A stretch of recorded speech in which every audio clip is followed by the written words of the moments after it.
Well, right now we'll be joining News Central's Bongani Siziba at the Nigeria-South Africa Bi-National Commission in Cape Town, where Nigeria's President Bola Tinubu will actually be co-chairing the 11th session with South African President Cyril Ramaphosa. Earlier on, we did tell you the news that the president will be leaving France to head straight to South Africa.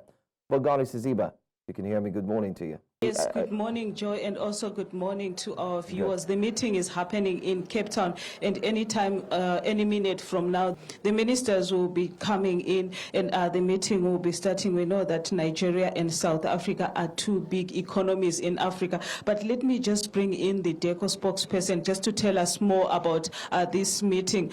Good morning, Crispin, and thank you for joining us here. What's the importance of this meeting? This is a very important meeting. It marks 30 years of international relations between the two countries. And like you say, this is Africa's two biggest economies.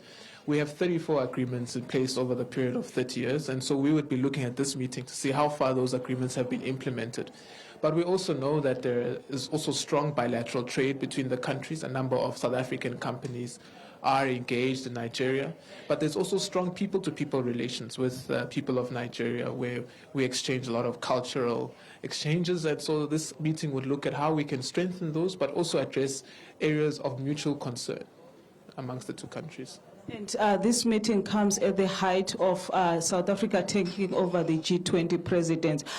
How important is this to African countries? Absolutely. Of course, you would know that the AU as well is a member of the G20, and they will be right there to really consolidate all of the continental interests. But from a bilateral point of view, Nigeria is an important economic partner on the African continent for South Africa. So some of the priorities that South Africa wants to drive through its G20 presidency will find expression in this meeting, and we would seek some level of collaboration from our Nigerian counterparts with regards to some of those priorities, which President Ramaphosa will unveil tomorrow at the G20 media briefing.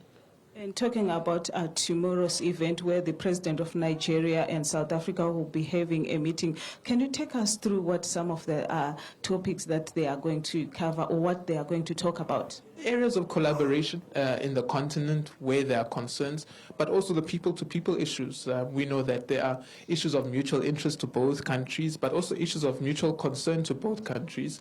For example, some people frame this as Afrophobic issues. Those are issues that we cannot run away from, and we want to find areas of collaboration to systematically address those issues. Those are some of the things that we're looking at, and collaboration on the continent as well. Yes, Joe, we can see from the visuals now the ministers are just coming in, and this meeting is going to start any time, any minute from now. So we'll still come back and give our viewers more information after this ministerial meeting. It's back to you in the studio. Thank you so much, Bongani Siziba. We look forward to get more updates on that.